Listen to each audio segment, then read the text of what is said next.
میرا گمان ہے واللہ عالم، میں نے کہا تھا ان باتوں میں اختلاف کی گنجائش ہے، یہ کوئی میں قرآن و حدیث کی روح سے نہیں کہہ رہا، لیکن جو میرا مشاہدہ ہے افغانستان کی تقسیم ہو جائے گی، پختون حصہ جو ہے پاکستان کے ساتھ ملے گا، اور یہ یہاں پر وادی سندھ جس کو اقبال نے کہا ہے کارواں زی وادی دور و دراز آیت برو، اس جہاں پر خلافت علی منہاج النبوہ کا نظام قائم ہوگا اور یہاں سے فوجیں چلیں گی، نمبر ایک۔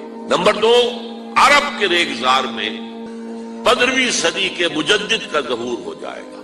مہدی کو ہم مانتے ہیں مجدد، شیعہ مانتے ہیں 12ویں امام جو چھپے ہوئے، ان کے امام معصوم جو ہے 12، ان میں سے آخری جو ہے وہ چھپے ہوئے ہیں غار میں 1200 برس سے، اور وہ ظاہر ہوں گے، یہ ان کا عقیدہ ہے، ہمارا نہیں ہے۔ ہم سمجھتے ہیں جیسے ہر صدی میں اللہ مجدد بھیجتا رہا، اسی طریقے سے میرے گمان میں 15ویں صدی کے مجدد جو ہے وہ حضرت مہدی ہو، ان کی حکومت جا کر یہ فوج قائم کرے گی، اربوں میں دم نہیں ہوگا، وہ اپنی عیاشیوں کی وجہ سے بالکل کھوکھلے ہو چکے، دولت کی فراوانی اور عیاشی۔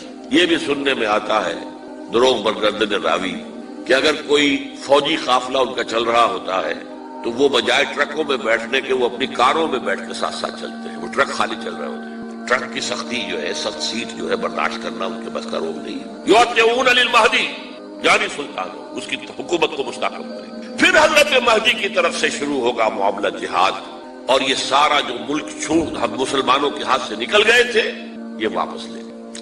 اس میں ایک کوسچن ہے جو میرے ذہن میں بہت عرصے سے تھا، جس کا کہ جواب اب مجھے سوچا ہے، واللہ عالم، یہ ساری باتیں میں کہہ رہا ہوں میرے گمان ہے، کیسے ہوگا کہ اتنی بڑی طاقت ایٹمک پاورز کے مقابلے میں مسلمان دوبارہ میدان میں آ کر اور جیتتے چلے جائیں؟ میرا گمان یہ ہے واللہ عالم، اس پورے معاملے کا سارا جو ہے ارینا جو ہے وہ ہے مڈل ایسٹ، یورپ، جس میں حدیث میں آیا ہے کہ رومی عیسائی 80 جھنڈوں تلے تم پر حملہ کریں گے اور ہر جھنڈے کے نیچے 12,000 فوج ہو، 10 لاکھ۔ اور مجھے حال ہی میں معلوم ہوا ہے کہ آج کل جو ایک ڈویژن ہوتا ہے وہ 12,000 کا ہوتا ہے، تو 80 ڈویژنز آرمی آئے گی۔ لیکن معلوم ایسا ہوتا ہے کہ روس، چائنا، جاپان اور میرے خیال میں انڈیا بھی یہ نیوٹرل رہیں گے، نمٹ لو آپس میں۔ تو ابراہیمی قوموں کا جھگڑا ہے نا کہ فلسطین کس کا ہے، مسلمان کہتے ہیں ہمارا ہے، یہودی کہتے ہیں ہمارا، عیسائی کہتے ہیں ہمارا، تو نمٹ لو، سیٹل یور سکورز، لیکن کوئی ویپنز آف ماس ڈسٹرکشن استعمال نہ ہو۔ اگر وہ ہوئے تو پھر ہم میدان میں آ جائیں گے۔ میرا گمان یہ ہے کہ ویپنز آف ماس ڈسٹرکشن استعمال نہیں کر سکیں گی مغربی طاقت، اور پھر جنگ کے اندر مسلمانوں کے ساتھ جیتنا ان کے لیے ممکن نہیں ہے۔ جن کو موت عزیز ہے، منحصر مرنے پہ ہو جس کی امید نا امیدی اس کی دیکھا چاہیے، اور وہ مرنے کو تیار نہیں ہے۔ وہ تو 40,000 فٹ کی بلندی سے نیزی کٹر پھینک سکتے ہیں، نیچے نہیں آئیں گے۔ اور جب نیچے کچھ اتنے تھے تو جو حشر کیا تھا، تو جو بات کہی تھی رمزفیلڈ نے، ویری ٹینیشیس فائٹرز، یہ افغان والے جو ہیں یہ تو چمٹ جانے والے ہیں، یہ ایسے جنگجو ہیں، ان سے جان چھڑانی مشکل ہے، جن کے لیے موت سب سے بڑی کامیابی ہے۔ شہادت مطلوب و مقصود مومن نہ مال غنیمت میں کشور کشائے، مسلمانوں کا مقابلہ کر سکے، یہ ہے میرا گمان، واللہ اعلم۔ بہرحال پہلا مرحلہ کسی اجمی ملک میں جو میرے نزدیک پاکستان اور افغانستان پہ مشتمل ہوگا، خلافت کا نظام پہلے آئے گا، پھر یہاں سے فوجیں چلیں گی، حضرت مہدی کی حکومت قائم ہوگی، پھر وہ حضرت مہدی جو ہے وہ جہاد کریں گے، قتال کریں گے، اور اس قتال کے آخری مرحلے پر حضرت عیسیٰ علیہ السلام بھی نازل ہو جائیں گے، اور غالباً ان کے ذریعے سے پھر جتنا الیکٹرانک ان کا حساب کتاب ہے وہ ختم ہو جائے۔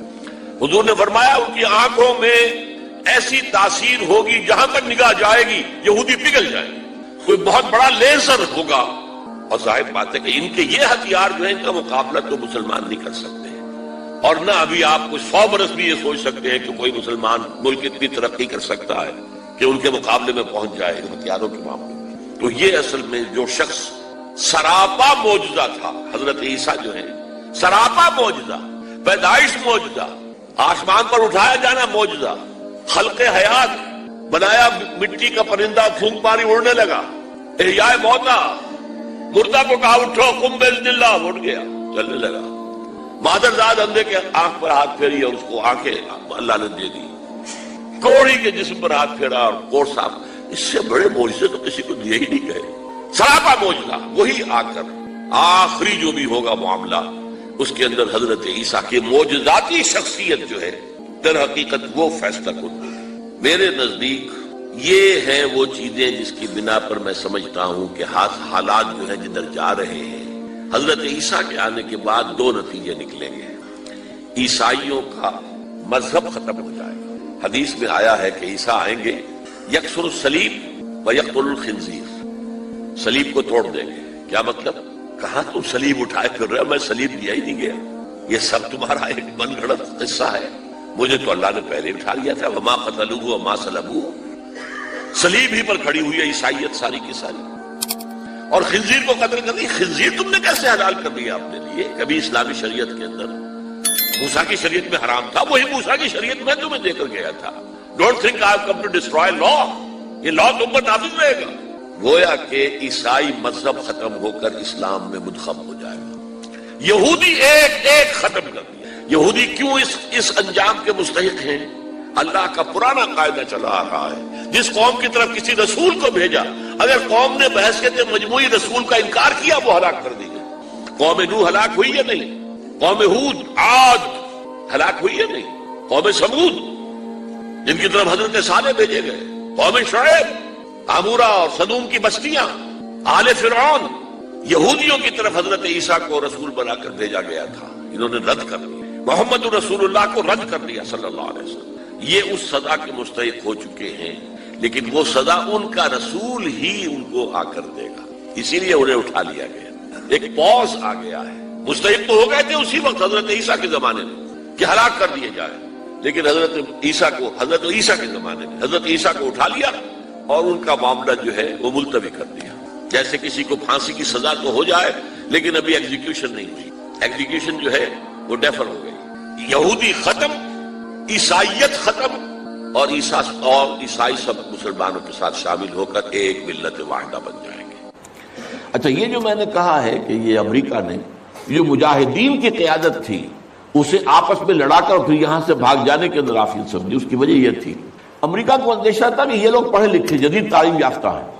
یہ انجینئرز ہیں, گلبدین حکمت یار, احمد شاہ مسعود, استاد ربانی بڑے عالم ہیں, فاضل ہیں. عبد الرسول سیاب الازہر کے پڑھے ہوئے تھے. اسی طریقے سے صبغت اللہ جو ہیں وہ بھی بڑے عالم آدمی تھے اور پڑھے لکھے آدمی تھے, جدید تعلیم یافتہ بھی اور قدیم تعلیم یافتہ بھی. تو اس اعتبار سے انہیں اندیشہ تھا ان لوگوں کی حکومت بن گئی اگر تو یہ ایک ماڈرن اسلامک اسٹیٹ بنا دیں گے. اور یہ وہ شے ہے جو ہمارے لیے سب سے زیادہ خطرناک, سب سے زیادہ ناپسندیدہ معاملہ ہوگا. اس لیے کہ اگر واقع طرح ماڈرن اسلامک اسٹیٹ وجود میں آ گئی تو ہمارے نظام کا خاتمہ ہو جائے. وہ تو یہ کہ سورج طلوع ہوتا ہے تو تاریکی تو جائے گی, رات کو تو جانا ہی جانا ہے. وہ تو جب تک سورج طلوع نہیں ہوتا رات کی تاریکی ہے. یہ انہیں اندازہ تھا خوب. بہرحال اس لیے انہوں نے خاص طور پر ان کو آپس میں لڑایا بھی. اس کے بعد یہ ہے کہ جب افغانستان کے لوگوں کے ناک میں دم آ گیا تو اب یہ ایک مرد مجاہد ملا عمر کھڑا ہوا. وہ کوئی بڑا عالم دین نہیں بلکہ پوری طرح جو ہے وہ تعلیم یافتہ بھی نہیں ہے عربی مدارس وغیرہ سے. اور ان کے ساتھ عربی مدارس کے طلباء طالبان وہ کچھ کھڑے ہو گئے کمر کس لیے کہ اب یہاں کسی طرح امن قائم کیا جائے. یہ پکار ایسی تھی کہ جو گویا کہ افغانوں کے دل کی پکار تھی. تنگ آئے ہوئے تھے ان وار لارڈز سے اور ان کے مظالم سے اور ان کے استحصال سے. لہذا وہ جہاں گئے ان کا استقبال ہوا. بہت سے لوگوں نے اپنے ہتھیار ان کے حوالے کر دیے. یہاں تک کہ گلبدین حکمت یار جو بالکل کابل کے پاس پڑا ہوا تھا اپنی فوجیں لے کر اور گویا کہ وہ کسی فائنل اسالٹ کی تیاری میں تھا, جب یہ آئے ہیں تو اس نے راستہ دے دیا اور خود پیچھے ہٹ گیا. اس طریقے سے یوں سمجھیے کہ در حقیقت افغانستان میں ان طالبان کی حکومت جو ہے یہ گاڈ گیون ہے. وہ جو ایک شعر ہے کہ خود بخود تیار ہے پکے ہوئے پھل کی طرح, دیکھیے گرتا ہے آخر کس کی جھولی میں فرنگ. تو یہ حالات نے اس درجے صورت اختیار کر لی تھی کہ یہ طالبان کو کوئی ریزسٹنس نہیں ملی اور ان کی جو ہے ایک حکومت قائم ہو گئی. بلکہ یہ گویا کہ اللہ تعالیٰ کی جو ہے حکمت کا ایک ظہور ہوا ہے. اس میں امریکہ نے اور امریکہ کے کہنے پر پاکستان نے, سعودی عرب نے, امارات نے طالبان کو سپورٹ کیا. بے نظیر کی حکومت تھی. کہاں بے نظیر جیسے سیکولر ذہن کی اور آزاد خیال قسم کی عورت، کہاں طالبان، مولوی ملاٹے ان کے خیال کے مطابق۔ سعودی عرب نے امریکہ کے حکم سے مدد دی، امارات نے مدد دی، پاکستان نے تسلیم کر لیا، سعودی عرب نے تسلیم کر لیا اور امارات نے تسلیم کر لیا۔ ان کی جو ہے ایمبیسڈرز وہ آ کر یہاں بیٹھ گئے۔ اس کی وجہ کیا ہے؟ امریکہ سمجھتا تھا یہ ٹھیک نہیں، ملا ملاٹے ہیں، انہیں کوئی دنیا کا تو علم ہے نہیں، یہ جانتے ہی نہیں، لہذا ان سے کھیلنا آسان ہے، انہیں ہم اپنی انگلیوں پر نچائیں گے، ان کو کٹ پتلی بنا لیں گے۔ اس پہلو سے انہوں نے کہا کہ یہ اچھا ہے، یہ لوگ اگر آ جائیں تو ٹھیک ہے، وہ خطرہ نہیں ہے کہ یہاں کوئی ایک ایسا اسلامی نظام سامنے آ جائے جو جدید دنیا کے تمام تصورات و تقاضوں کو بھی پورا کرتا ہو اور کتاب و سنت کے تقاضوں کو بھی پورا کرتا ہو، اس کا کوئی اندیشہ نہیں ہے، لہذا انہیں مدد دی۔ لیکن ہوا کیا؟ دو کام ایسے ہوئے ہیں کہ ایک تو افغانستان کے 90% علاقے پر قبضہ جو ہوا تو امن، کلی امن، چوری ختم، ڈکیتی ختم، زنا بالجبر ختم، زنا ختم۔ تو اب آنکھیں کھل گئی امریکہ کی، یہ کیا ہو رہا ہے؟ اور ملا عمر کے ایک حکم پر پاپی کی کاشت زیرو۔ اب یہ ہے کہ کفر کے ایوانوں میں پوری دنیا میں خطرے کی گھنٹیاں بجی۔ یہ معاملہ کیا ہے؟ نارضت عشق کے خونی جگرے پیدا شد، حسن لرزید کے صاحب نظریں پیدا شد۔ یہ تو ہم جس سے ڈر رہے تھے، جس کا ہمیں خوف تھا، جس کا ہمیں اندیشہ تھا، وہ تو حقیقت سامنے آ رہی ہے۔ ابھی تو پورا نظام کی کوئی بات نہیں ہے، ابھی تو انہوں نے چند سزائیں نافذ کی ہیں، اس سے زیادہ تو ابھی ان کا کانسیپٹ بھی کوئی نظر نہیں آیا۔ ہم خود جب گئے ہیں وہاں پر، میں ایک وفد لے کر گیا ہوں، تو نہ ان کے ذہن میں کوئی سیاسی نظام کا کوئی واضح تصور تھا، نہ میں نے ان سے پوچھا آپ کی کوئی پارلیمنٹ، مجلس شورا، مجلس ملی کہ نہیں، کوئی نہیں ہے، نہ کوئی معاشی نظام کا ان کے سامنے نقشہ تھا۔ میں نے پوچھا کہ آپ کے یہاں بینک ہیں کہ نہیں ہے، میں نے کہا آپ اپنا پیسہ کہاں رکھتے ہیں؟ ہمارے پاس پیسہ ہے ہی نہیں۔ مطلب یہ کہ یہ کوئی نظام کی بات تھی نہیں، لیکن یہ کہ چوری کا ہاتھ کاٹنا، زنا کی سزا دینا، رجم کرنا، قتل کے بدلے قتل علی الاعلان میدان کے اندر، اور سر جو ہے قلم کرنا یا سینے کے اندر۔ ایک صاحب نے جو کہ آئی وٹنس تھے، انہوں نے دیکھا تھا کہ ایک شخص نے ایک دوسرے شخص کو قتل کیا سینے میں خنجر بھونک کر۔ اب اس کو پکڑ کر رسیوں سے باندھ کر لا کے ڈال دیا گیا اسٹیڈیم کے اندر، کھلا اور چھت لگے ہوئے لوگوں کے دیکھ رہے ہیں، اور اس کی بیوی سے، مقتول کی بیوی کے ہاتھ میں خنجر دے کر کہا گیا بھونکو اس کے سینے کے اندر، اور اس نے کیا۔ اب یہ جو مناظر ہیں، ان کو دیکھنے کے بعد کیا کہیں کوئی جرم رہ جائے گا؟ جیسے کہ اس سے پہلے بھی تھا معاملہ دنیا کے سامنے کہ سعودی عرب جو ہے وہ کرائم فری ایک معاشرہ بن گیا تھا جب سے وہاں پر اسلامی جو حدود اور تعزیرات نافذ ہوئی۔ یہ معاملہ انہوں نے دیکھ لیا کہ یہ تو ہو گیا، تو اس اعتبار سے ان کو جو ہے بڑی شدید خطرے کی بات ہوئی۔ البتہ یہ ضرور نوٹ کر لیجئے کہ اس ابتدائی عرصے میں طالبان سے کچھ غلطیاں بھی ہوئیں۔ پہلی بات تو یہ کہ نہ ان کی کوئی تعلیم ہوئی تھی، نہ تربیت ہوئی تھی، نہ تنظیم ہوئی تھی، نہ کوئی ڈسپلن قائم تھا، یہ تو موب تھا، لہذا ان سے بڑی بڑی غلطیاں ہوئیں۔ مثلا مزار شریف میں ایران کے سفارت خانے پر حملہ کیا، سفارتکاروں کو قتل کر دیا۔ پھر یہ کہ ان کے اندر مذہبی شدت پسندی بہت تھی، کٹر حنفیت، اور اس کے اندر کچھ نہ کچھ تشدد کا ایلیمنٹ بھی۔ ظاہر بات ہے ان عام لوگوں کے ان پڑھ لوگ، اب ان کے ذہن میں جو چیزیں تھیں، داڑھی جو ہے سنت موقدہ ہے، نہیں رکھتا اس کو سزا دو، اور حجام جو ہے اس کا سر قلم کر دو اگر وہ شیونگ کرتا ہے تو۔ اسی طریقے سے پردے کا شدت کے ساتھ نفاذ کیا گیا، عورتیں باہر کیوں نکلے؟ اس لیے کہ عربوں کو اللہ نے فضیلت دی تھی، محمد ان میں سے تھے صلی اللہ علیہ وسلم، یہ رتبہ بلند ملا جن کو مل گیا۔ لیکن ساتھ ہی اللہ نے دھمکی بھی دے دی تھی سورہ محمد میں، ان تتولوا یستبدل قوما غیرکم، اگر تم پیٹھ دکھا دو گے اس مشن کو جو ہم نے تمہارے حوالے کیا ہے، تمہیں ہٹائیں گے، کسی اور کو لے آئیں گے۔ اور یہ بات ہو چکی ہے 13ویں صدی عیسوی میں، 1258 میں جب سقوط بغداد ہوا ہے، عربوں کے ہاتھ سے عالم اسلام کی قیادت چھین لی گئی۔ اس کے بعد قیادت کن کے ہاتھوں میں آئی؟ ترکوں کے ہاتھ میں، ترکان تیموری ہندوستان میں، ترکان صفوی ایران میں، ترکان سلجوقی مڈل ایسٹ میں، اور ترکان عثمانی کا تو کہنا ہی کیا ہے، وہ ایشیا مائنر سے چل کر آپ کو معلوم ہے کہ مشرقی یورپ کا کتنا بڑا علاقہ، دی گریٹ آٹومان امپائر اس صدی کے آغاز تک قائم تھی۔ اس صدی میں عجیب عجیب معجزے ہوئے ہیں۔ گریٹ آٹومان امپائر جو 3 بر اعظموں پر محیط، نام و نشان ختم۔ The great U S S R, نام و نشان ختم۔ اب تو روس صاحب ایک ملک کی حیثیت سے رہ گئے۔ یہ اس صدی میں 2 اور وقت نہیں ہے میں اور آپ کو کیا بتاؤں، اس صدی میں تو بڑے بڑے عجیب عجوبے ہوئے ہیں۔ بڑی بڑی 2 عظیم جنگیں ہو چکی ہیں، تیسری جو ہے سر پر کھڑی ہے، دور نہیں ہے، جس کو حدیث میں کہا گیا ہے الملحمۃ العظمی، تاریخ انسانی کی عظیم ترین جنگ، اور وہی صلیبی جنگ جس کا آغاز بوسنیا سے ہو چکا ہے۔ وہ تو آپ نے سنا ہوگا اقبال کا شعر، میرے عرب کو آئی ٹھنڈی ہوا جہاں سے، میرا وطن وہی ہے، میرا وطن وہی ہے۔ حدیث میں آتا ہے یخرج ناس من المشرق یوتئون للمہدی یعنی سلطان، مشرق سے فوجیں نکلیں گی کہ جو کہ مہدی کی حکومت قائم کریں، لیکن جتنا خون یہاں پر خلوص کے ساتھ دیا گیا ہے اس کی مقدار بھی کم نہیں ہے۔ یہاں سے خیر برآمد ہوگا۔ اور دوسری بات اپنے بارے میں نوٹ کر لیجئے، یہ پاکستان، بچا کھچا Pakistan, what remains of Pakistan, یہ اصل میں ہے کیا؟ مولانا بہت خوبصورت انداز میں فرما رہے تھے، یہ 313 نہیں تھے، اسلام تھا۔ اسی طرح نوٹ کیجئے، پاکستان نہیں ہے، 4 صدیوں کی تجدیدی مساعی کا حاصل۔ آپ نے کبھی نوٹ کیا ختم نبوت کے بعد اب سب سے اونچا منصب کس کا ہے؟ مجددین۔ سنن ابی داؤد کی روایت، ان اللہ یبعث فی هذه الامہ علی راس کل 100 عام من یجدد لها دینها۔ اور نوٹ کیجئے، کوئی بات ہے 1000 برس تک سارے مجدد عالم عرب میں پیدا ہوئے، جیسے ہی دوسرا 1000 سال شروع ہوا، الف ثانی کا مجدد اعظم شیخ احمد سرہندی کہاں تھا؟ صنم خانہ ہند میں حاضر ہوا۔ میں شیخ مجدد کی لحد پر، وہ خاک کے ہے زیر فلک مطلع انوار، گردن نہ جھکی جس کی جہانگیر کے آگے، جس کے نفس گرم سے ہے گرمی آرا۔ وہ پھر 12ویں صدی کا مجدد اعظم امام الہند شاہ ولی اللہ دہلوی، 13ویں صدی کا مجدد اعظم سید احمد بریلوی، اس کے خون کا امین اور اس کے ساتھ کے شہداء کے خون کا امین، ان کے جسموں کا امین آپ کا خطہ ہزارہ، آپ کا خطہ سوات، اس میں ان کی جانیں ہیں جو دی گئی ہیں۔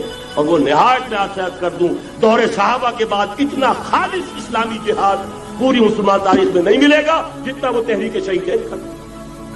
14ویں صدی ہجری میں شیخ الہند جیسا مجاہد اعظم کہ انگریز نے گرفتار کر کے قید بھی کیا ہے، وہ کہاں؟ ہندوستان میں نہیں، کہاں؟ جزیرہ سائرس، کیا نام تھا؟ مالٹا، جزیرہ مالٹا بحر روم میں۔ اقبال کے نفس سے ہے لالے کی آگ تیز، ایسے غزل سرا کو چمن سے نکال دو، کہیں ہندوستان کی کسی جیل میں ہوا تو شاید اس کے نفس کی گرمی ہی سے کوئی حرارت پیدا ہو جائے۔ اور اسی صدی میں 14ویں صدی ہجری میں اقبال جیسا مفکر، اسی 14ویں صدی ہجری میں مودودی جیسا مصنف، اسی 14ویں صدی ہجری میں مولانا الیاس جیسا مبلغ رحمہم اللہ، عظیم شخصیتیں۔ آج پورے عالم اسلام میں آپ کو تبلیغی دوست ملیں گے۔ یہ کہاں سے شروع ہوئی تحریک؟ دہلی کی ایک چھوٹی سی مسجد، وہ مسجد بنگلے والی، اب تو بڑی عالیشان ہو گئی ہے، جب وہاں شروع ہوا تھا کام بڑی چھوٹی سی مسجد۔ یہ سارے کام یہاں کیوں ہوئے؟ پورا عالم اسلام آزاد ہوا، کہیں نعرہ اسلام کا نہیں لگا، کہیں عرب قومیت پر، کہیں کسی اور عصبیت پر تحریکیں چلی ہیں، صرف تحریک پاکستان تھی کہ پاکستان کا مطلب کیا؟ لا الہ الا اللہ۔ وہی سبب ہے کہ یہاں قرارداد مقاصد پاس ہوئی، حاکمیت اللہ کی ہے، کہ اکبر نام لیتا ہے خدا کا اس زمانے میں۔ یہ سارا ماضی سامنے رکھیے اور حضور کی دی ہوئی پیشن گوئیوں کا مستقبل سامنے رکھیے، ان دونوں سے ثابت ہوتا ہے اس خطہ ارضی سے کچھ ہونا ہے۔ اگرچہ بھٹکے ہوئے ہیں لیکن کبھی بھولی ہوئی منزل بھی یاد آتی ہے راہی کو، اور بھٹکے ہوئے آہو کو پھر سوئے حرم لے چل۔ اس کی ضرورت ہے مسلمان کو، پھر اس کا مقصد یاد دلایا جائے۔ پاکستان اس لیے نہیں بنایا گیا تھا کہ ہمارے ہاں ٹاٹے اور برلے نہیں تھے تو ہمارے پاس اس کے بھی باپ وجود میں آ جائیں، اس لیے تو نہیں بنایا گیا تھا۔ پاکستان اس لیے نہیں بنایا گیا تھا کہ جاگیرداروں کی جاگیرداریاں محفوظ ہو جائیں، پاکستان اس لیے تو نہیں بنایا گیا تھا۔ مسجدیں تو امریکہ میں تعمیر ہو رہی ہیں، عالی شان سے عالی شان، اس لیے پاکستان نہیں بنا تھا۔ آج بھی مسلمان، میں معذرت سے عرض کر رہا ہوں مولانا سے، آج بھی بھارتی مسلمان کی ایوریج نمازی ہونے کے اعتبار سے پاکستانی مسلمان سے کہیں بہتر، آج بھی برقع نظر آ جائے گا تو ہندوستان میں نظر آ جائے گا. میں نے اپنی آنکھوں دیکھا چند سال پہلے جب مکہ مسجد حیدرآباد دکن میں 3 دن مسلسل میری تقریریں ہوئی ہیں, 10,000 مرد اور 5,000 خواتین, اور ان میں سے کوئی بغیر برقعے کے نہیں تھی. ایک سیلاب نظر آ رہا تھا برقعوں کا کہ جب جلسہ ختم ہوا ہے رات کے 12 بجے 3 دن تک متواتر. یہاں کہاں نظر آئے گا برقع آپ کو؟ یہاں تو جس کے پاس 2 پیسے ہو گئے اس نے سب سے پہلے برقع اتار کے پھینک دیا. معلوم اچھی طرح سمجھ لیجئے یہ چیزیں تو وہاں زیادہ ہیں جہاں کی نسبت. اصل ضرورت تھی کہ یہاں اس نظام کو قائم کیا جائے, وہ نظام عدل اجتماعی, وہ جس میں حریت ہو, جس میں عام آدمی بھی خلیفہ وقت کو ٹوک سکے. یہ کرتا کیسے بن گیا؟ ایک خاتون بھی کھڑی ہو کر دامن پکڑ لے, عمر تمہیں کیا حق ہے کہ ہمارے مہر کے اوپر پابندی لگا رہے ہو, جبکہ اللہ نے نہیں لگائی. یہ پاکستان, بچا کھچا Pakistan, what remains of Pakistan, یہ اصل میں ہے کیا؟ پاکستان نہیں ہے, 4 صدیوں کی تجدیدی مساعی کا حاصل. اقبال جیسا مفکر اسی 14ویں صدی ہجری میں, مودودی جیسا مصنف اسی 14ویں صدی ہجری میں, مولانا الیاس جیسا مبلغ رحمہم اللہ, یہ سارے کام یہاں سے ہوئے. پورا عالم اسلام آزاد ہوا, کہیں نعرہ اسلام کا نہیں لگا, کہیں عرب قومیت پر, کہیں کسی اور عصبیت پر تحریکیں چلی ہیں. صرف تحریک پاکستان تھی کہ پاکستان کا مطلب کیا؟ لا الہ الا اللہ. کوئی سبب ہے کہ یہاں قرارداد مقاصد بات ہوئی, حاکمیت اللہ کی ہے, کہ اکبر نام لیتا ہے خدا کا اس زمانے میں. یہ سارا ماضی سامنے رکھیے اور حضور کی دی ہوئی پیشن گوئیوں کا مستقبل سامنے رکھیے. ان دونوں سے ثابت ہوتا ہے اس خطۂ ارضی سے کچھ ہونا ہے.